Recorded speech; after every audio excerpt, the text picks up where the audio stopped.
I used to be, mine, I used to be there, it was called Tamango. Yes, the mango. So, Tamango, we sell it to Gaetano, amigo de Gaetano. And then he came the really boomerang. We are going.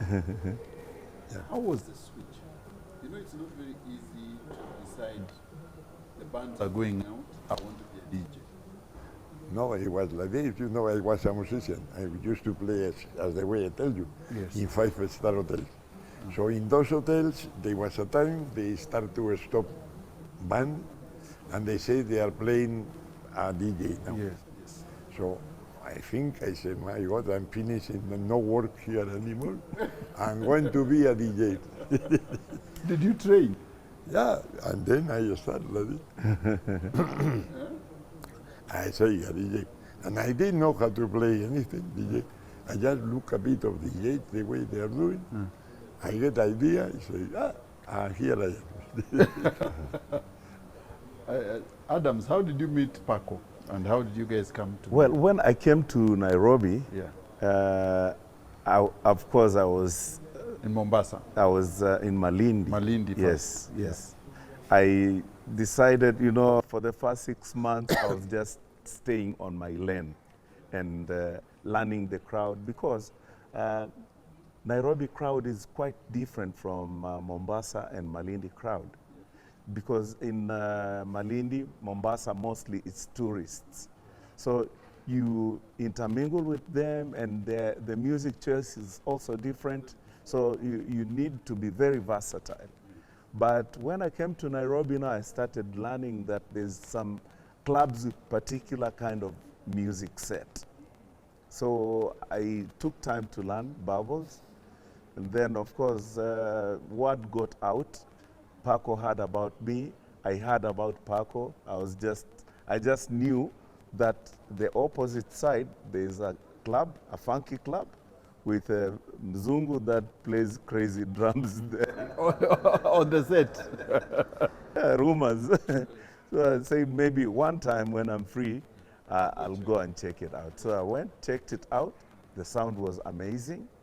Of course, there was not much lights there. You just enter first, you need to get accustomed to the darkness. Yeah. It's a discotheque. It wasn't The sound lit. was good, but the lights there, There was no light. there was no lights. But there was music. There was music. That is But of important. course, there was a dance floor.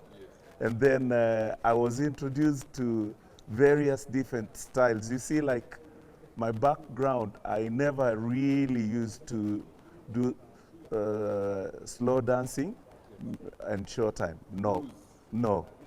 Yeah. So when I came into Boomerang, I started seeing these things. I knew now there's showtime, there's this, there's that. In Mombasa and Malindi, there was nothing of that sort. Only in beach hotels, you'll go see Maasai dancers, Giriama dancers, and then you go to the disco, you get down until in the morning. I think at that time, maybe from 80s to 90s, Yes. is when the dancing competitions were also very big. So the showtime had a lot of credence. It had a lot of impact. A lot of people came out from Boomerang, Florida, and maybe later on we can say Safari Park. But you know, it brought some kind of diversity in entertainment industry. And this, I think, is mostly attributed also to Paco's indulgence and also allowing these things to happen within his normal entertainment program. So what happened that after some time we do not see high caliber DJs now coming out?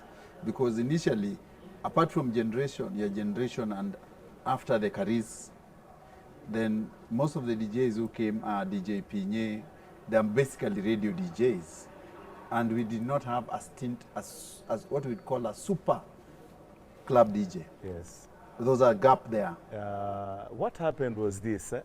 We were going through generational transitioning of entertainment, particularly in Kenya, and I can say in Nairobi.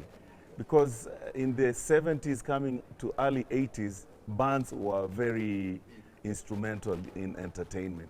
And then the owners of clubs saw there was a niche market from DJs. So that's when club DJs started rolling out. And it was quite enhanced by talent and also knowledge of music. And for Paco, he was very, very lucky, I can say, because he had so many friends working with KQ. They would bring in music, yeah. So it was very easy for him, yeah. Because I think at that time sourcing of music was very difficult for a DJ, Paco. To get the music? Yes. Well, those days it was complicated, not like now online you get all the music. Yes. Now you had to go to buy the records, you had to look for the records. I used to have an American friend from US that he sent me records, he was sending me records. Directly from UK? Direct from US, and he was very lucky. I have this man, he really gave me a lot of music. Yeah. And I used to go to London every 2 months like this to buy records, then I come. Anyway, you have to look for the way. Now it's easy, you make a button like this, you press, you have the music. Yeah. And you know, at that time, a single track, we used to call them 12-inch maxi singles, would cost us about £4 or £5. One. And you need about 50, 60 every purchase time, yeah, to replenish your stocks. Yeah. So you can imagine how much we were spending at that time. It's okay. There's a lot of